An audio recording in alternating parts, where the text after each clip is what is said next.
মা কি হচ্ছে? এই যে সবসময় বাজার করে এনেছে, তাই এই যে দেখছি। তো নিচে শাক এনেছে, এই যে বেগুন,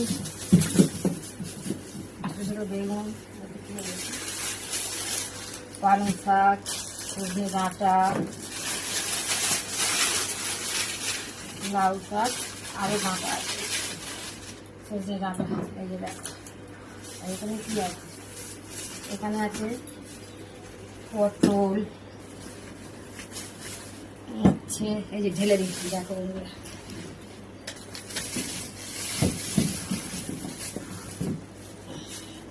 এই হচ্ছে আজকে আমাদের সকালের বাজার বন্ধুরা। কেমন হয়েছে বাজারটা দেখে বলো। পটলগুলো হেভি সুন্দর হয়েছে, পটল চিংড়ি হবে, খুব সুন্দর হয়েছে পটলগুলো। কেমন হয়েছে বাজারটা একটু দেখে বলো বন্ধুরা। পালং শাক, লাউ শাক, তিন ইঞ্চি বেগুন, সজনে ডাঁটা, এই হচ্ছে আজকে আমাদের বাজার। ওর সাথে পোস্ত এনেছে, লাউ শাক দিয়ে পোস্ত।